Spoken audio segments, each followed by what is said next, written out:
Cole Guttman is coming back on a one-year deal. I'll share my thoughts on his extension, and we'll dive into EJ Emery's NHL Draft Profile.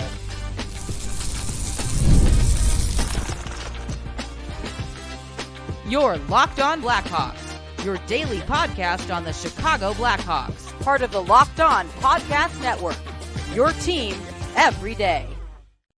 What's going on, everyone? Welcome back to another episode of Locked On Blackhawks, part of the Locked On Podcast Network, your team every day. As always, if you're watching on YouTube right now, do me a quick favor, hit that like button, comment down below as well as to your thoughts on Cole Guttman's one-year extension that he signed yesterday, and also how you feel about defenseman prospect EJ Emery, who I'll be covering during segment 3 of today's show. Subscribe to Locked On Blackhawks on YouTube as well if you haven't done so already. That's the best way that you can show some support. It won't cost you anything, goes a long way for yours truly. And last but certainly not least, got to let you know, today's episode is sponsored by Game Time. Go and download the Game Time app right now. And when you do, use the promo code LOCKEDONNHL in all caps to get $20 off to the sporting events, concerts, or theater events near you.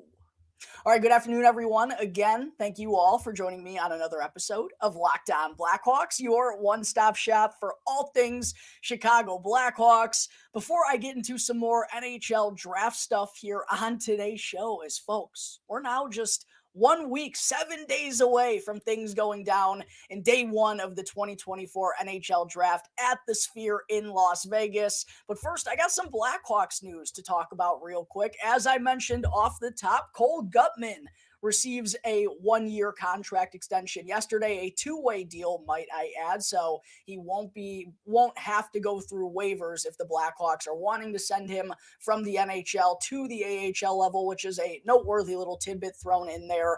A $775,000 cap hit for Guttman at the NHL level, so a pretty cheap bargain there for a 25-year-old forward who's played in some NHL games over the last 2 years, most recently this past season when he earned a roster spot out of training camp, started the year in the NHL with the Blackhawks, wound up tallying 8 points, 4 goals, and 4 assists for 27 games. Unfortunately, wasn't able to stick around, though, spent the latter half of the season down in Rockford playing with the Ice Hogs at the AHL level, but put up very impressive numbers there once again. 40 points, 16 goals, and 24 assists in 39 AHL games this season. Very similar to what he did in the first half of the year prior, which earned him his first NHL call-up, and we got to see him on the NHL scene for the first time, where he looked rather impressive before a shoulder injury cut his season short.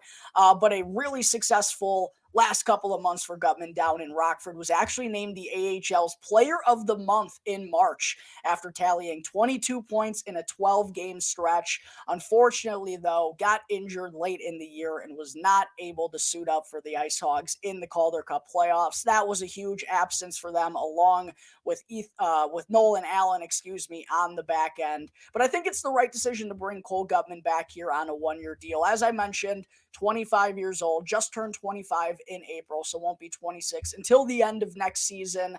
And I think he has flashed enough upside in his first couple of seasons in the Blackhawks organization to give him this kind of, I don't want to say last chance, but it kind of is with Guttman at his age in terms of in an important and crucial stretch of his career to determine whether he can be an NHLer or if he is going to be an AHLer. But I do think there is, for someone who is probably more so of a bottom sixer, maybe a third line type of guy at best, I do think there's a little bit of offensive upside there. In particular, the goal scoring ability is what's always jumped out to me about Cole Guttman. He has a powerful shot. He likes to shoot the puck. He doesn't shy away from doing it. That kind of mentality is nice to have in the bottom six, along with some decent overall offensive abilities. He's not the biggest guy, 5'9", only listed at about $170, $175, but has some good speed to him. I would like to see him, play a little bit stronger, but that's a tough ask for him at his stature. But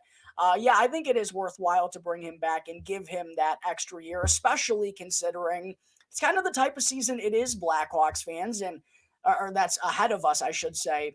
I think it's just another season of kind of figuring out what we have. And that's also why I don't really expect the Blackhawks to go after any of the big fish in this year's free agent market, as I kind of talked about yesterday when I dove through which free agent forwards I would like to see Kyle Davidson go and pursue this summer. Go and check that episode out on my YouTube channel if you haven't done so already. But it just feels like the Blackhawks are 1 year too early from doing that type of move. And I think a big reason for that is because they're still kind of figuring out what they have. They're getting some more guys who Kyle Davidson has drafted in Rockford this year and on the NHL scene in a Frank Nazar and Landon Slaggert. And we're getting another year with Kevin Korchinski. And we kind of know what Connor Bedard is, but seeing what we kind of have here and what we need to still go and build around those guys. This year is going to let us know a lot more about that. And it's going to tell Kyle Davidson, I think, what kind of job he's done so far in this rebuild and precisely all the draft picks that he's accumulated over the years, what they look like.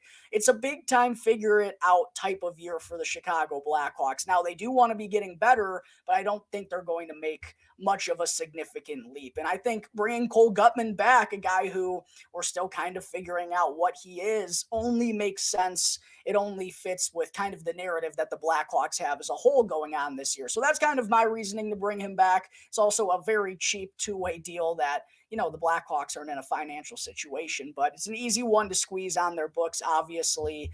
But it's going to be another very crucial summer and fall for Cole Guttman, who's going to be trying to make the Blackhawks roster out of training camp once again. He's going to have a very impressive showing to do it. I would call it a little bit of an uphill battle for him. And with Cole Guttman re-signing, I thought it would be smart to also talk about who the Blackhawks have in their forward group for sure coming back next season, to give myself and all of you out there a little bit of a look as to how things are shaping up ahead of free agency. So we know Connor Bedard, Philip Kurashev are going to be there.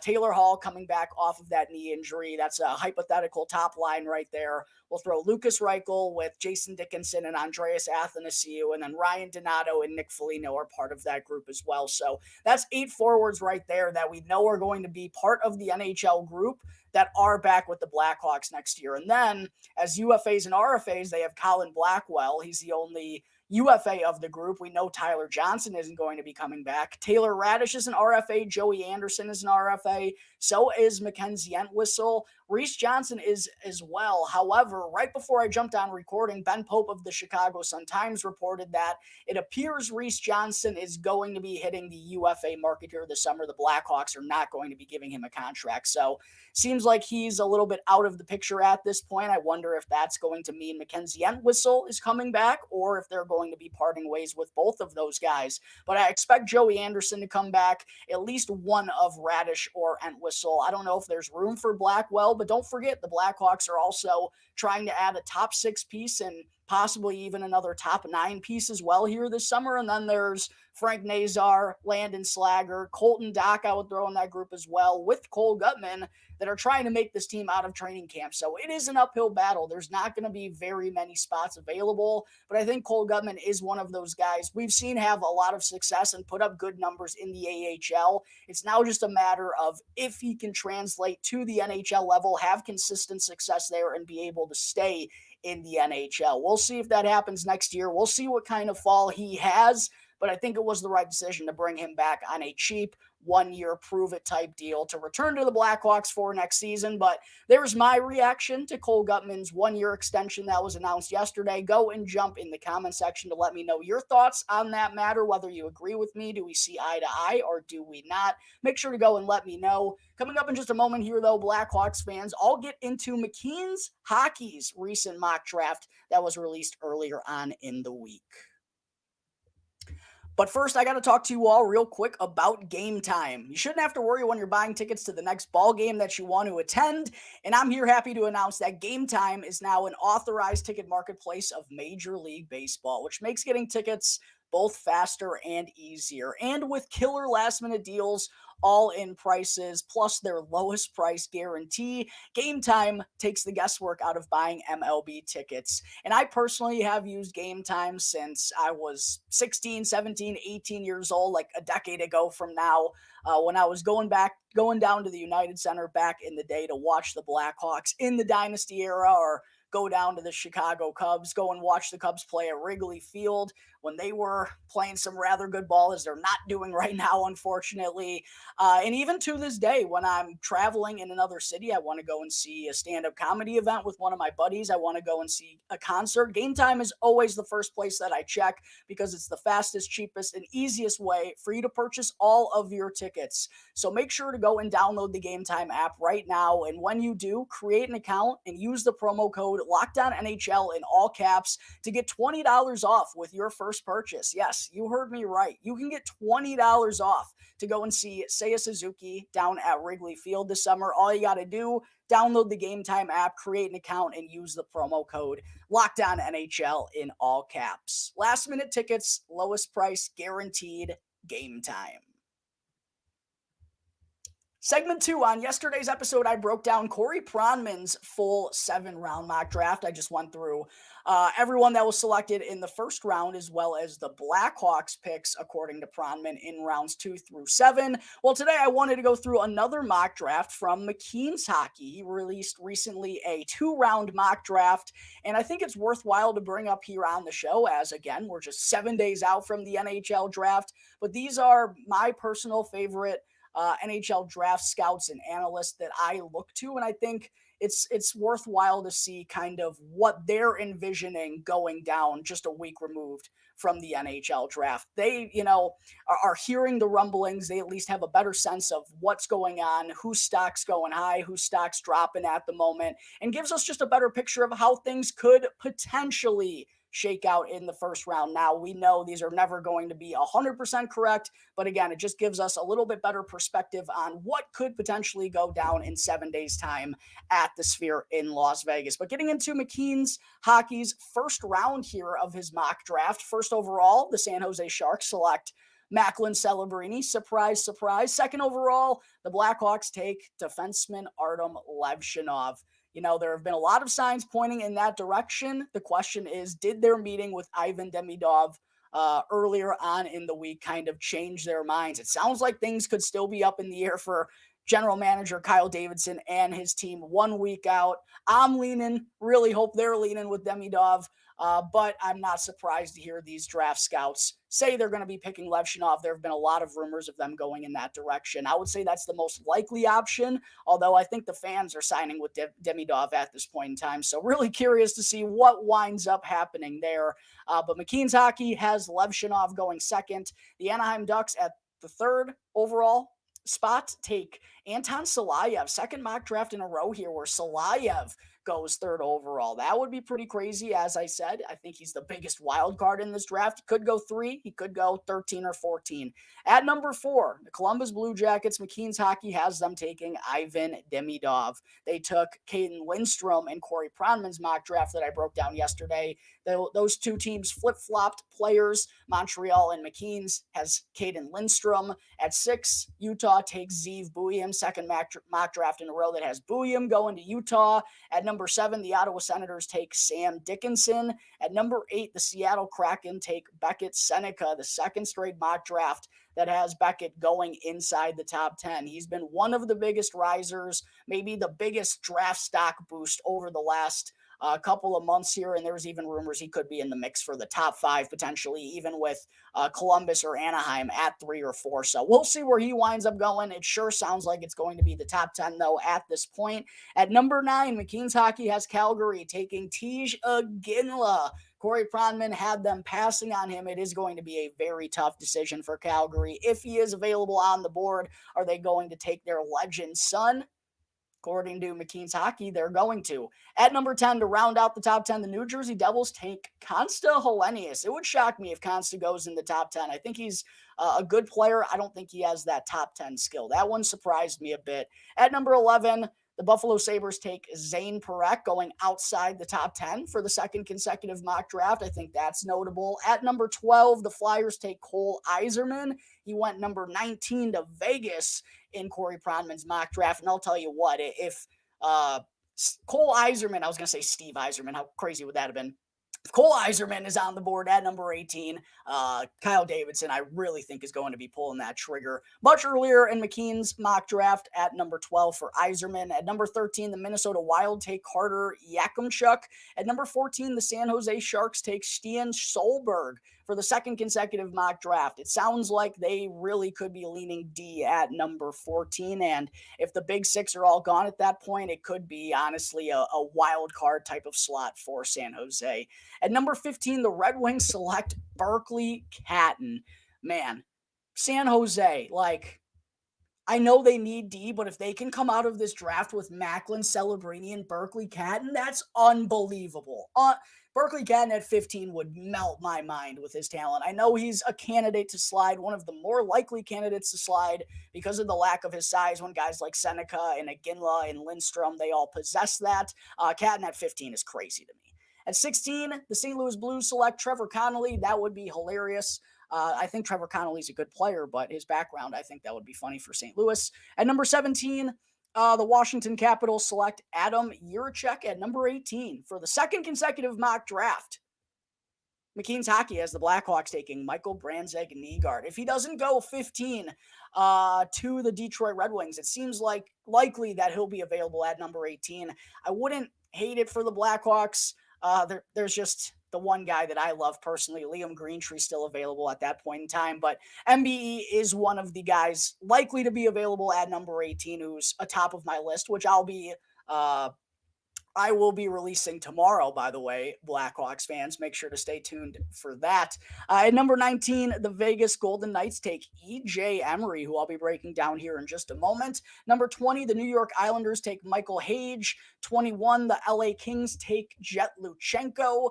At 22, the Nashville Predators take Leo Saline Valenius. 23, the Toronto Maple Leafs select Harrison Brunicky. 24, the Colorado Avalanche select Igor Chernyshov. 25, the Ottawa Senators select Liam Greentree. I think that would be a very good value pick for them at 25. 26, the Montreal Canadiens take Sam O'Reilly. 27, Carolina takes Alphonse Friese. 28, Calgary takes Cole Baudouin. 29, the Dallas Stars take Emil Hemming. 30, the New York Rangers take Charlie Ehrlich. 31, the Philadelphia Flyers take Julius Mietinen. And 32nd, the last pick in the first round, the Anaheim Ducks take Ben Sanford. According to McKeen's Hockey, though, this was a 2-round mock draft, so we got to see who we had the Blackhawks selecting with the 34th and 50th picks. At number 34, he had them taking Henry Muse, and I do think Henry Muse could be in the picture for the Blackhawks potentially, especially if EJ Emery and Charlie Ehrlich both go in the first round like this mock draft has. I wouldn't be surprised if the Blackhawks are looking at Henry Muse potentially at number 34. I think Ehrlich and EJ Emery are better prospects than he is, but with both of them off the board, I wouldn't be surprised if they come away with 2 right-handed defensemen in their first 3 selections in this year's draft, given that's one of the biggest needs in the entire organization, and they don't have much of it right now at all.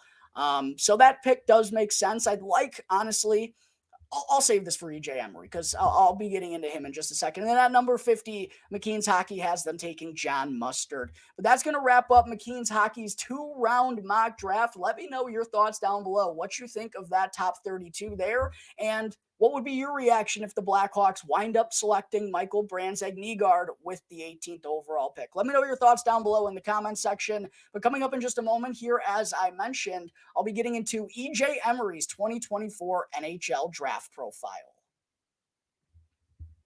But first, I need to talk to you all about Ultimate Hockey GM. Hey, Locked On Blackhawks fans, I got to tell you all about a fantastic dream that could be coming true for all of you out there. Have you ever dreamed of becoming an NHL GM and managing your own hockey franchise?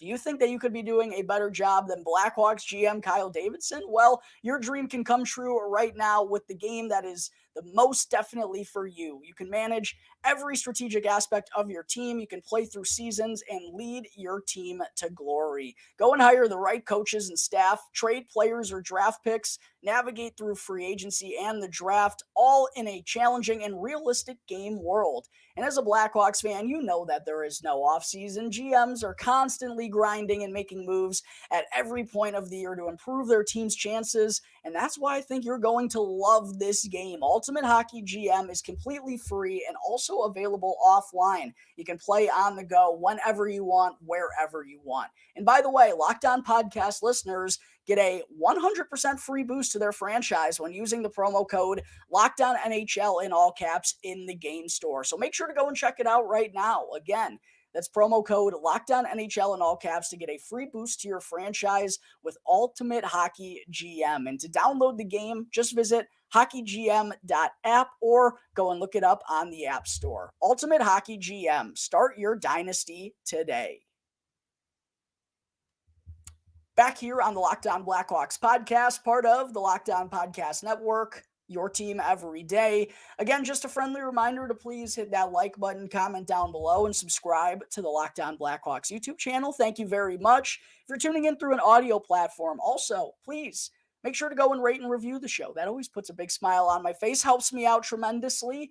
And also make sure to go and check out the new Locked On Sports Today, because Locked On has launched the first ever national sports 24/7 streaming channel on YouTube. And Locked On Sports Today is here for you 24/7, covering the top sports stories of the day with the local experts of Locked On, plus our national shows covering every single league. So make sure to go and check out Locked On Sports Today on YouTube and to subscribe to the first ever national sports 24/7 streaming channel.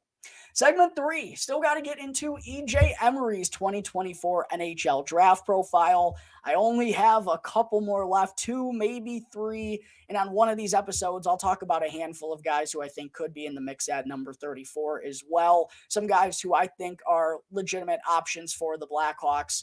And if there is anyone in particular that you want to hear more about, as we're now just 1 week away from the draft going down, you can check out my 2024 NHL Draft Profile playlist on the Locked On Blackhawks YouTube channel, and everything is time-coded in the description for you, so you can easily jump around and skip to that point of each episode. But getting into EJ Emery, I think he is a very intriguing prospect, potentially for the Chicago Blackhawks. He's 6'3", 185 pounds as a right-handed defenseman. We know it's one of their biggest needs in the draft here this year. Turned 18 back in March, so on the younger side of players in this year's class. And when you just look at the offensive numbers for EJ Emery, nothing's really going to jump out at you. He only had 16 points, which were all assists in 61 total games for the United States development program this past year. But it really feels like he started to find his footing and pick up some notable progression on the offensive side of things late in the year. And with him being young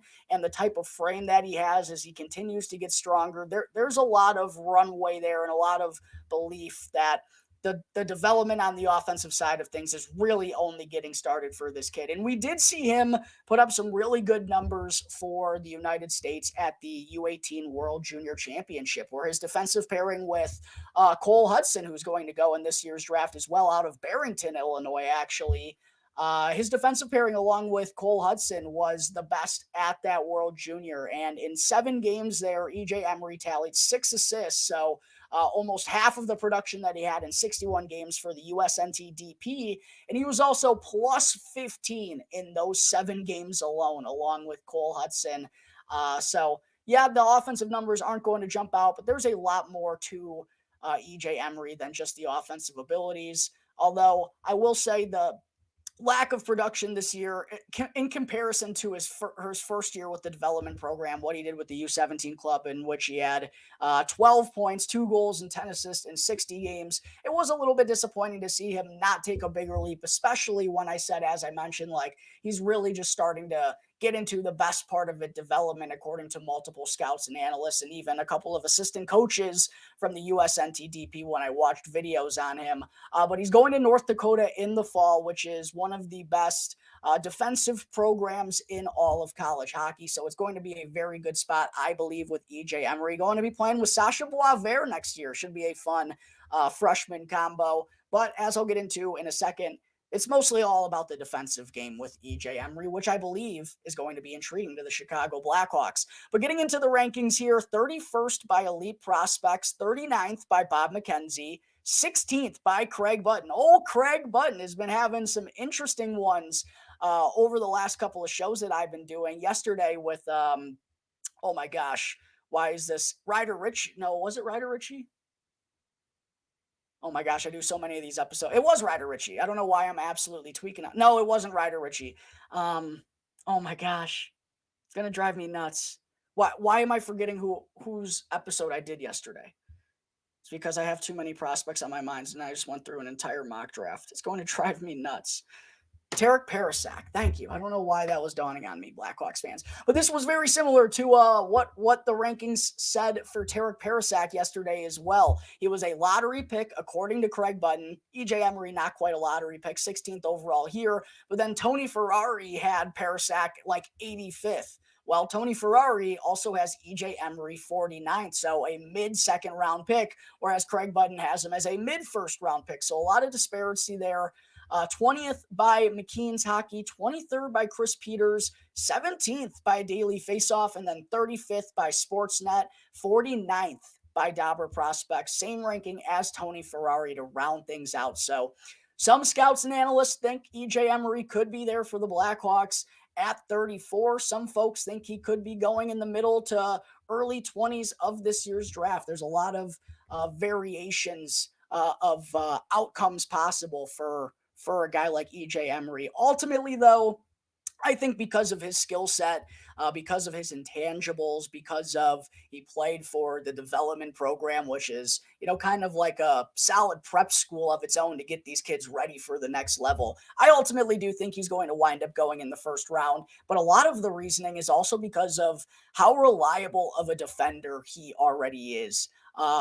Shutdown potential, absolutely here. Very good defense first type of defenseman. And quite honestly, given who the Blackhawks have in their pipelines on D, I don't think they'd shy away from a guy who's not really known for his offensive abilities. I think that honestly might intrigue them a little bit. I think a guy like EJ Emery could be very intriguing for them based on what he could do defensively. And I think he has the upside to be a top 4 guy, maybe not a top pairing guy, but someone who has 1B upside and I think is going to play NHL games and going to be a shutdown second pairing type of guy. But he's one of the best in this year's class in defending against the rushes. Uses his long stick and the long reach of his to break up plays in transition and opposing puck carriers trying to enter the offensive zone with some speed. Also capable of being physical. He's not someone that's going to throw like the booming, lay you out type of hit, but he'll rub you off along the boards. He knows how to throw a shoulder into you, and he's not afraid to do it. Was also very effective for the NTDP as a penalty killer. And one reason that a lot of teams, I think, are going to be intrigued by him too is because he moves very well for his size. And there's a lot of runway there with the mobile ability that he has, and his offensive game is developing. He has a good first pass. He's not someone who's going to man a power play or be known for his offensive abilities, but he's getting better in those areas. And his skating ability, I think, gives him more potential, gives him more upside on the offensive side of things, and gives him room for a lot of growth. But all in all, he's just a smart hockey player. Plays kind of a simple game to him. There's nothing really all that fancy, which, for someone that could go in the middle of the first round, there could be some questions about that, and the lack of offensive upside is concerning. But I talked about the intangibles. The USNTDP, a lot of their coaches say he's really smart. He learns from his mistakes on the fly, someone who you can kind of get on him and he's not going to make the same mistake again, and was really reliable for them in a lot of their most defensive type of situations and on the penalty kill. Plays a really good structured game, has good gap control, good size, good skating, good feet. So, there's a lot to like about EJ Emery. There are a lot of strengths there. And I also mentioned played for the development program. I think that's an uptick for some teams, could be notable for some teams. And also his dad was a professional athlete, so he kind of knows how that grind goes. I think that's something that's notable as well. So a lot of strengths there for EJ Emery. As far as the weaknesses go, Offensive upside is absolutely the biggest. Concerning that he didn't score any goals in 61 total games this year. So he definitely has to work on his shot, adding more power to it. I mean, he's got good size. He definitely needs to get stronger as well in order to fill out his frame and to reach that maximum potential of his. But adding more weight and getting a little bit stronger will also increase the power on his shot.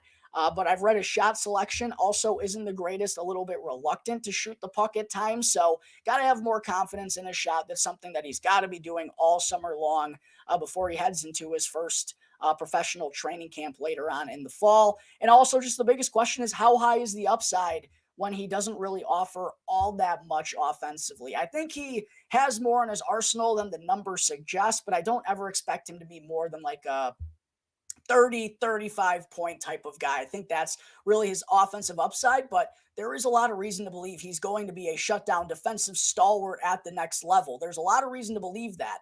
But if that doesn't happen, then there's some worry about what you're kind of left with. I don't think that's going to be the case, though, for EJ Emery. As far as my projection goes, I think he's going to be a very safe pick. I see him as a very well-rounded defensive defenseman who's going to be playing in the NHL for a long time, plays a simplified game, big body, is only going to get stronger. North Dakota is going to help with that, is going to clean some things up in his game, and they're probably going to put him in situations where he has to move the puck to, try and develop those parts of his game the next season as well. I'm really happy to hear he's going to a program like North Dakota. All in all, I think he probably goes somewhere between 20 and 27 in the draft. 18 for Chicago does seem a little bit early. However, if the Blackhawks take Ivan Demidov second overall, I think there are crazier things out there than them taking EJ Emery and swinging upside as well on defense at number 18. It also depends on whether they think Charlie Ehrlich is going to make it to number 34, because I think that's someone who they also could have on their horizon. And if they think Ehrlich's going to be there at 34, there's kind of no reason for them to take Emery at 18 unless he absolutely knocks their socks off. It's just not that good of value if they have Emery and Ehrlich similar, which they kind of are according to some rankings. So depends on how they feel about him, but I don't think it would be the craziest thing in the world for them to take him 18. I admittedly think that would be too high for him to go, but I think he could kind of fit what they're wanting in this year's draft, and there's reasons to believe he has the upside to be a good shutdown defender. He does fall the third floor. Yeah, I think that makes a lot of sense. I think that would be great value out of the Blackhawks. I don't expect that to happen. It's also probably a long shot for Ehrlich to make it out of the first round as well. That's why I don't think it's crazy to see them taking Henry Muse at 34 as well if those two defensemen are already off the board. But I think EJ Emery would be a good fit in the Blackhawks system.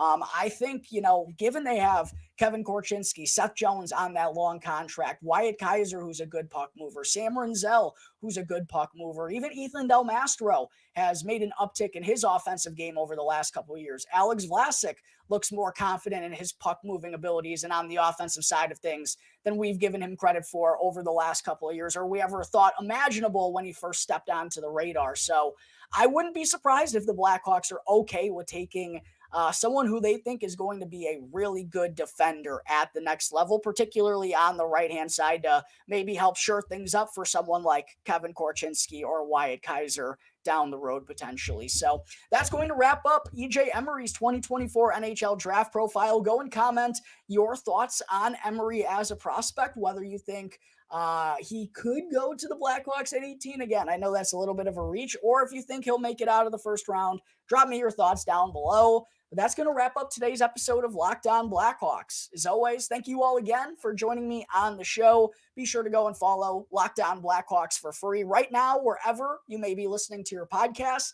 and to go and subscribe to Locked On Blackhawks on YouTube. That way, you can get the latest episode as soon as it's uploaded each and every day. As always, I'm your host, Jack Bushman. Find me on X at JackBushman2. You can check out my strictly Blackhawks account at Talkin' Hockey for all the latest Blackhawks news and updates. So until the next episode, everyone, enjoy the rest of your Friday night. Stay cool. It is a scorcher out there. I'll see you next time on the Locked On Blackhawks podcast, part of the Locked On Podcast Network, your team every day.